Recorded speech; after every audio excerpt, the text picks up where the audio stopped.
আচ্ছা, তোমাদের কি মনে হয় এই ফেসিয়াল হেয়ার রিমুভ করা কি আসলে অনেক জরুরি? আমি আজকে ভিডিওতে বলবো আসলে কেন অনেক ইম্পর্টেন্ট ফেসিয়াল হেয়ার রিমুভ করা, আর ঈদের আগে তো অবশ্যই উচিত সবার। ফেসিয়াল হেয়ার থাকলে আমাদের যেটা হয়, আমরা মেকআপ করলে আমাদের মেকআপটা বসে ঠিক মতোই, কিন্তু কিছুক্ষণ পর তোমরা খেয়াল করবে মেকআপটা কিরকম উঠে উঠে যাচ্ছে। আর মেকআপের যে জায়গাটা ওইটার থেকেও দেখবে আস্তে আস্তে মেকআপ সরে যাবে অ্যান্ড হালকা একটা কালচে ভাব আসবে। এটার একটাই রিজন হচ্ছে আমাদের ফেসিয়াল হেয়ারের যে লোমগুলো থাকে সেটা থাকার কারণে প্রপারভাবে আমার মেকআপটা বসতে পারে না।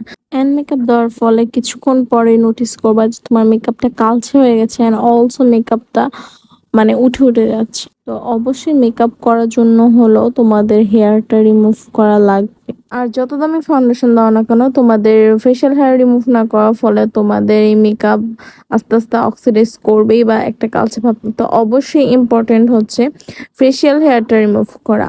আর যেহেতু ঈদ আসছে, আমি এর জন্য ভিডিওটা তোমাদের জন্য মেক করেছি। আর আমি কিছু টিপসও বললাম তোমাদের, যাদের যাদের মনে হয় তোমাদের মেকআপ শুধু শুধু অক্সিডাইজ করে, অনেক স্কিন প্রিপারেশনে পড়ো, তো তোমরা এটা নোটিস করতে পারো যে তোমাদের ফেশিয়াল হেয়ার কারণে কোনো প্রবলেম দিচ্ছে নাকি। তো এই আর কি। আর তোমরা অনেকে হয়তো মনে করো যে আমি আমার ব্রু প্লাক করি, বাট সিরিয়াসলি দেখো তোমরা, আমার কিন্তু একদম এগুলো ব্রু। আমি কোনো কিছু ক্লিন করছি না, জাস্ট আমি আমার কপালটা ক্লিন করছি। দেন আমি আমার অ্যালোভেরা জেল দিয়েছিলাম, ওইটা আমি একটা টিস্যু দিয়ে মুছে নিলাম। অ্যান্ড এরপর আমি একটা ময়শ্চারাইজার দিয়ে নিয়েছি। অ্যান্ড আমার হেয়ার গুলো রিমুভ করার পর আমার এরকম ক্লিন লাগছিল ফেসটা। তো থ্যাংক ইউ।